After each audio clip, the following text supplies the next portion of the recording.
জাতীয় রাজস্ব board NBR পুনর্গঠনের অধ্যাদেশ ঘিরে চট্টগ্রাম কাস্টমস হাউসে দেখা দিয়েছে চরম অচলাবস্থা। আন্দোলনের কারণে শুল্কায়ন কার্যক্রমে ধীর গতি দেখা দিয়েছে।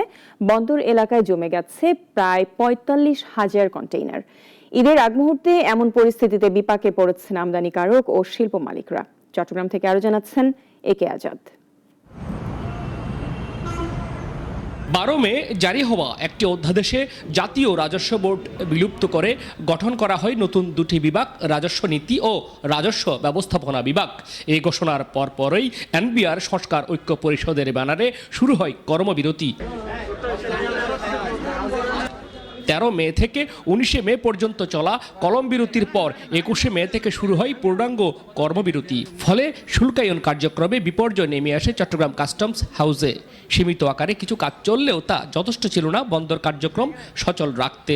কন্টেনারের যে স্তূপ প্রায় ছুঁই বন্দরের যে সক্ষমতা ছুঁই এই বন্দর মধ্যে যদি অতিরিক্ত যে কন্টেনারগুলো আসবে সেগুলোকে কিন্তু আমাদেরকে স্পেস দিতে হবে এখানে রাখার জন্য। বন্দর ব্যবহারকারীদের আশঙ্কা, এভাবে চলতে থাকলে আমদানি রপ্তানি বাণিজ্যে ভয়াবহ ক্ষতির মুখে পড়বে দেশ।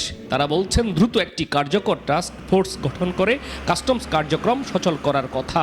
বন্দরে একটা টাস্ক ফোর্স করা উচিত ছিল, প্রত্যেকটা প্রতিনিধিদেরকে নিয়ে। যখন একটা সংকট হয় তখন কোঅর্ডিনেশনের অভাবে কাজ হয় না, একতরফা একটা নির্দেশ আসে, সেই নির্দেশের মাঝে হয়তো বন্দর জানে না, বন্দর জানলে কাস্টম জানে না, সমন্বয়টা হয় না। কন্টেনার শুধু বন্দর থেকে নামাই দিলেই হবে না।